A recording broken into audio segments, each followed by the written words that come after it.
جو جب defence minister تھا اور فورن منسٹر تھا دبئی سے تنخواہ لے رہا تھا. یہ کبھی سنا ہے کہ دبئی کی کمپنی سے ایک ملک کا فورن منسٹر اور ڈیفنس منسٹر تنخواہ لے؟ اور اس کے بعد وہ بچ بھی جاتا ہے, اس کو کچھ ہوتا بھی نہیں ہے.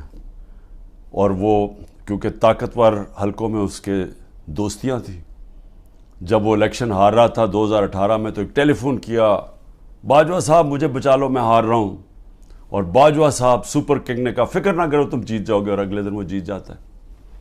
تو وہ جس طرح ہمیشہ عورتوں کے خلاف زبان استعمال کرتا ہے, اس نے پھر سے کی. ڈاکٹر زرکا نے, سینیٹر ڈاکٹر زرکا نے جواب دیا, ان کی 2 کلینکس وہ بند کر دی. یعنی اس سطح پہ کون کرتا ہے؟ ہماری ڈاکٹر سیما ایم پی اے کراچی کی, ان کے گھر پہنچ کے ان کی کلینک اس کو بند کر دیا. ہماری سمابیہ ایکس ایم پی, اس کے گھر کے اوپر پولیس پہنچ گئی. یعنی یہ کبھی ہوا ہے کیا؟ یہ کوئی دہشت گرد ہیں, یہ کوئی کسی انتشار میں ہیں, یہ انہوں نے کیا ہے؟ تو ایسے ہے کہ آپ تحریک انصاف کے آپ کوئی ممبر ہی ہوں, سپورٹر ہی ہوں, یہی کافی ہے. آپ کی بزنس بھی بند ہو جائے گی, آپ کو جیلوں میں بھی ڈال دیں گے, جھوٹے پرچے بھی ہو جائیں گے. یعنی صرف اب کوئی ضرورت نہیں ہے آپ کو کہ آپ نے کوئی جرم کرنا ہے. اس ملک میں اب جرم ہو گیا ہے تحریک انصاف کا ممبر ہونا, سپورٹر ہونا. کوئی اگر بزنس والا بھی کوئی سپورٹ کرتا ہے اس کے پیچھے بھی پڑ جاتے ہیں. آپ یہ سوچیں کہ شوکت خانم, اب شوکت خانم ساری قوم جانتی ہے کہ ملک کا سب سے بڑا خیراتی ادارہ ہے. ان کے ہر روز نوٹس آ جاتا ہے کہ جی فلانی ڈاکیومنٹ دکھائیں اور یہ ڈاکیومنٹ دکھائیں, جی وہ بتائیں کہ جناب کس نے ڈونیشنز دی تھیں آپ کو. یعنی ایک یہ نہیں دیکھ رہے کہ اس سے نقصان کس کو ہو رہا ہے. کوئی فکر نہیں ہے کہ ملک کو کیا نقصان ہوگا. جو انہوں نے کیسز میرے اوپر اٹھائے ہوئے ہیں ذرا وہ سن لیں. سب سے اب جو قوم کے سامنے, کیونکہ اللہ الحق ہے, میرا ایمان ہے, ایمان ہی ہے, تو میں یہ سارے ایک طرف کھڑے ہو گئے ہیں, اسٹیبلشمنٹ ساتھ کھڑی ہو گئی ہے, اکیلا ان کا مقابلہ کر رہا ہوں. صرف توحید پہ, لا الہ الا اللہ پہ, ایمان اللہ پہ ہے. اور جس طرح اللہ ہر ان کی جو بھی کوشش کرتے ہیں خود ہی سچ سامنے آ جاتا ہے. جو انہوں نے میرے اوپر القادر کا کیس کیا, اب القادر کا کیس کیا تھا کہ عمران خان نے جو القادر یونیورسٹی بنائی ہے, جدھر مکمل طور پہ مستحق گھروں سے وہ بچے جو کہ جن کے ماں باپ اعلیٰ تعلیم نہیں افورڈ کر سکتے, وہ سب پڑھ رہے ہیں مفت. اور میں بتا چکا ہوں سیرت نبی کو ہم نے بنایا کہ فیوچر لیڈرز بنے, تربیت ہو ان کو, اور ساتھ ساتھ اس کے ٹیکنالوجی بھی. یہ ہے اس کا جو ویژن ہے یونیورسٹی کا. اس کو سامنے لا کے بہت بڑی سکینڈل ہو گئی. اور اب پتہ چلا ہے کہ انہوں نے اپریل 2020 میں تفتیش کی تھی. وہ میں پہلے کہہ چکا ہوں آپ کو, نیشنل کرائم ایجنسی انگلینڈ کو رابطہ تھا نیب کے ساتھ. یہ جو سیٹلمنٹ ہوئی تھی ملک ریاض کی فیملی کی اور این سی اے کی, یہ سارا کچھ نیب کو پتا تھا. اور نیب نے اپریل 2020 میں یہ انکوائری بند کر دی تھی. ایک دفعہ انکوائری بند ہو جائے وہ نہیں کھول سکتے آپ. اور انہوں نے جو سب سے بات جو چھپا لی, جس کے اوپر اصل بات ہونی چاہیے, کہ این سی اے نے ملک ریاض کا جو پیسہ تھا وہ فریز کیا کیوں؟ وہ منی لانڈرنگ کی وجہ سے نہیں کیا.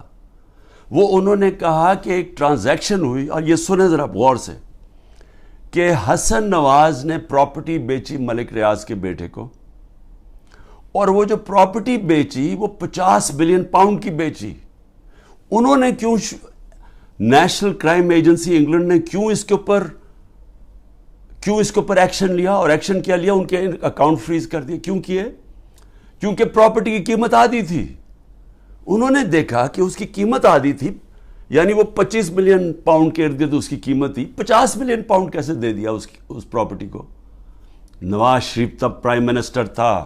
یہ 2000 جب ہوا، یہ 16-17 میں جب پرائم منسٹر تھا، تو پرائم منسٹر نے اس وقت اپنا زور لگا کے وہ دگنی قیمت کے اوپر پراپرٹی ملک ریاض کو بیچی. یہ پہلے تو یہ بتائیں پیسہ کدھر سے آیا؟ کدھر سے حسن نواز کے پاس اتنا پیسہ آیا؟ جب وہ ملک سے باہر بھاگے ان سے یہ سوال پوچھے گئے نا، کیونکہ بتا ہی نہیں سکتے. پیسہ چوری کا تھا، اور پھر وہ پراپرٹی دگنی قیمت پہ بیچ دیتے ہیں ملک ریاض کو. وہ کس لیے بیچی؟ اور وہ اصل کہانی وہ ہے آل قادر کی. اصل وہ اس کے اوپر بات نہیں کر رہے.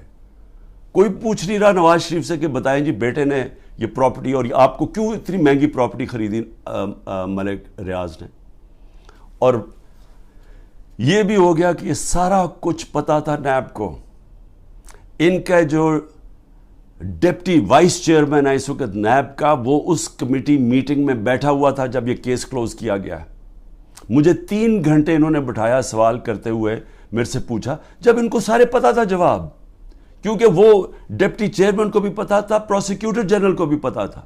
اس وقت جو ڈائریکٹر تھے نیب کے پنڈی میں، منگی صاحب، وہ بھی بیٹھے ہوئے تھے اس میٹنگ پہ. تو ان کے پاس تو منٹس پڑے ہوئے ہیں اس کے. تو پھر یہ کیوں میرے اوپر سارا کچھ کیا، اور یہ جو میرا وارنٹ نکالے اور مجھے اریسٹ کیا. اور دوسری یہ جو توشہ خانہ، یہ توشہ خانہ ایک عام کیس نہیں چل رہا، یہ ایسے ملٹری ٹرائل چل رہی ہے. یعنی کہ ایک فیئر ٹرائل کا مجھے موقع ہی نہیں دیا جا رہا. خیر وہ اس کے اوپر پھر سے میں سب جوڈے سے زیادہ بات نہیں کرتا، لیکن یہ میں کہوں گا کہ میرے سے وہ سوال پوچھے جا رہے ہیں جو آج پاکستان کی تاریخ، 70 سالہ تاریخ میں کبھی کسی سے، جن کو بھی کتنی گفٹس ملی ہیں توشہ خانہ میں، 70 سال سے ملتی ہیں گفٹس، کوئی نئی تو چیز نہیں ہے.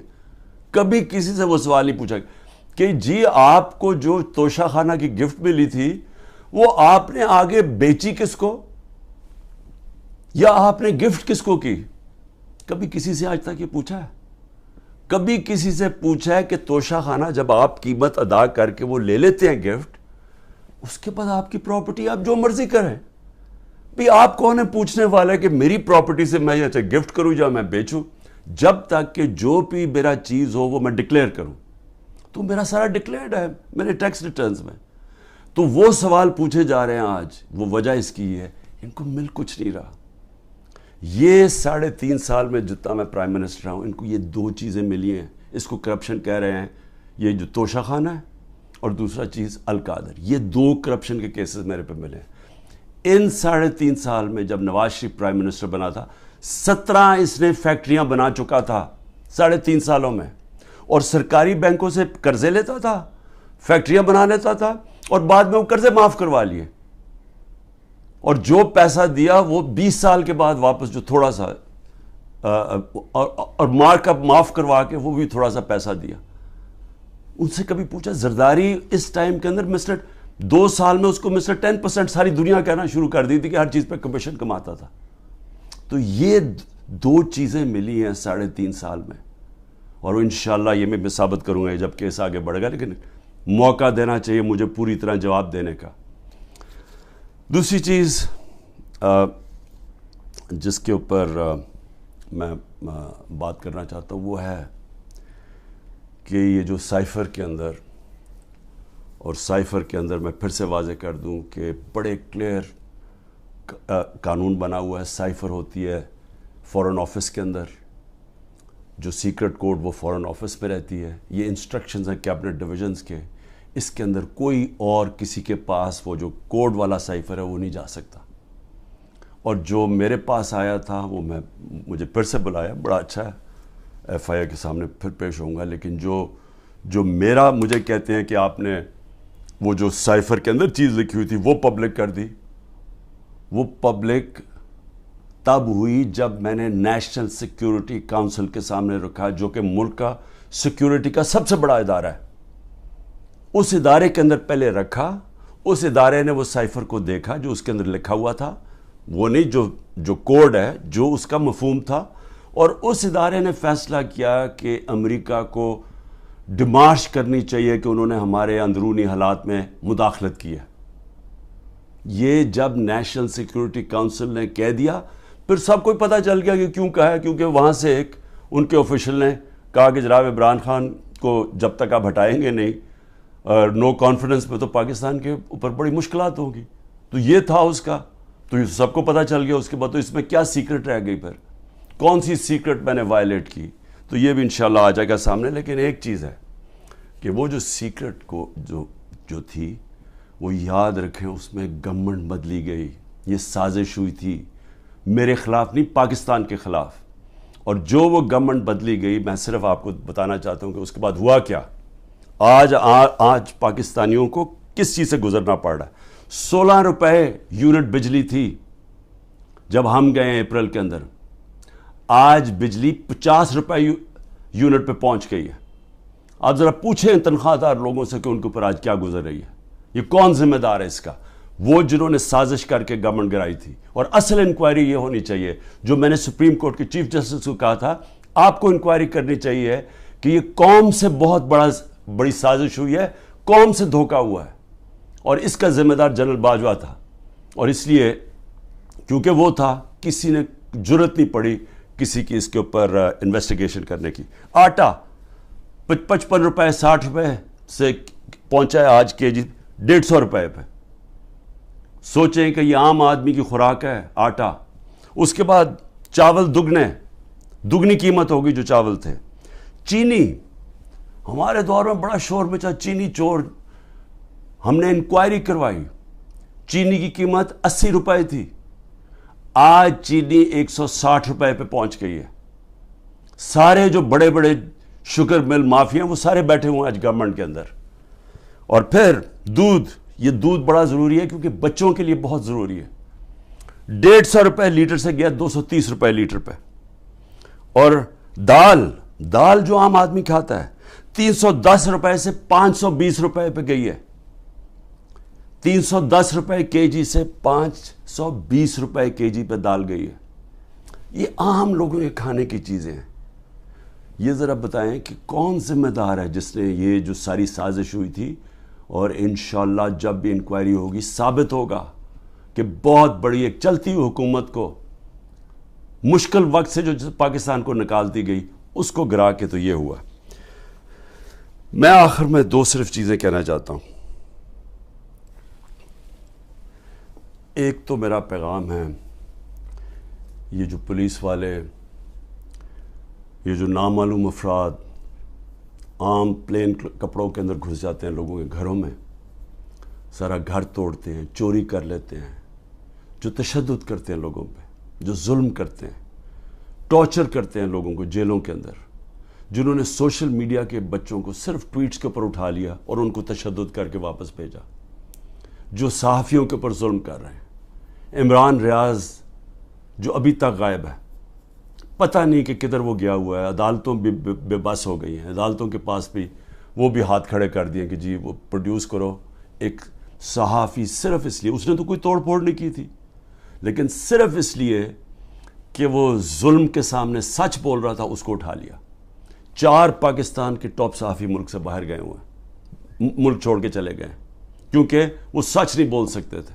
اور ان کے اوپر یہی قسم کا جو عمران کو پہلے اس کے اوپر تشدد کیا، پھر جو اب اس کو غائب کیا ہوا ہے، خوف پھیلایا ہوا ہے. باقی سارا میڈیا کنٹرول میں ہے. صرف وہ تب بول سکتے ہیں اگر عمران خان کی کوئی برائی ہو، پروپیگنڈا، وہ بول سکتے ہیں. وہ کوئی سچ نہیں بول سکتا آج. اور مجھے افسوس یہ ہے کہ ان میں سے جو ہم بڑے بڑے نام سمجھتے تھے کہ وہ صحاف کے لیے ان کی بڑی قربانی ہیں، وہ بھی آج گھٹنے ٹیک کے سامنے بیٹھے ہوئے ہیں. لیکن مجھے افسوس اور ہے ہیومن رائٹس آرگنائزیشنز پہ.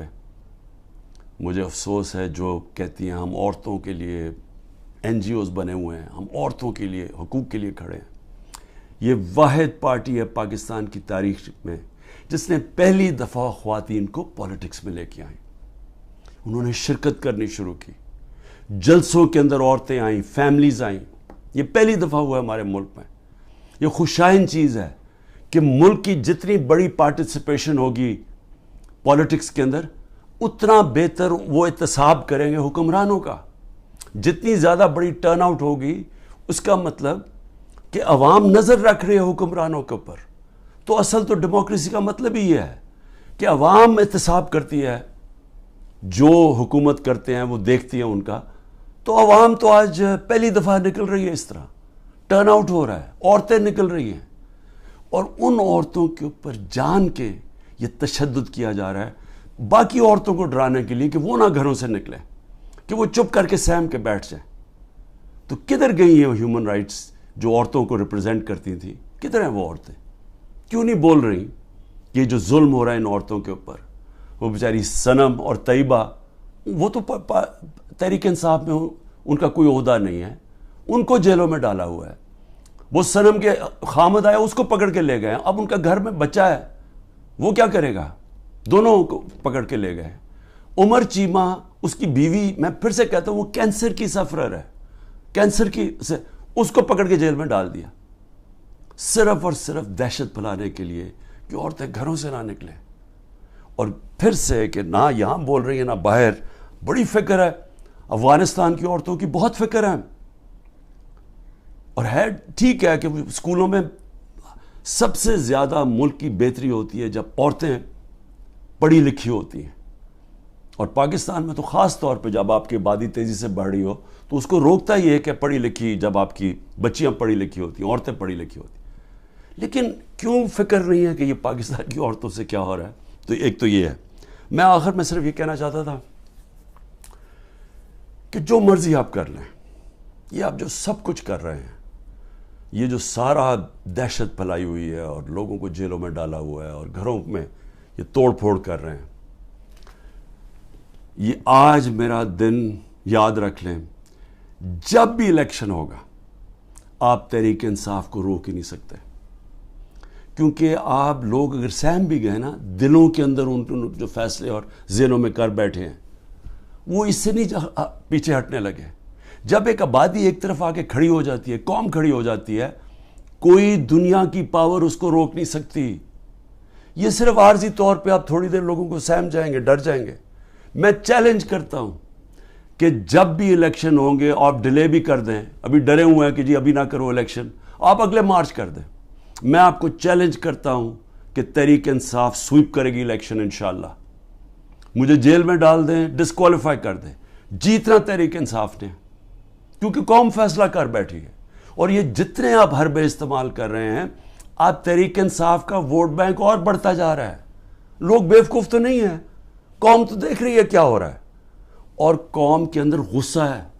ایک معاشی طور پہ ان کا قتل کر دیا ہے, ایک مہنگائی ان کو لے بیٹھی ہے, ایک 30 سال سے وہ شکلیں دیکھ رہی ہیں جو ملک کو لوٹ کے پیسہ باہر ان کا پڑا ہوا ہے, اور پھر ان کے اوپر خوف طاری کیا ہوا ہے کہ جناب ہم آپ مایوسی پھیلائی ہوئی ہے کہ تحریک انصاف جیت نہیں سکتی. عمران خان کے اوپر کانٹا مارا ہوا ہے.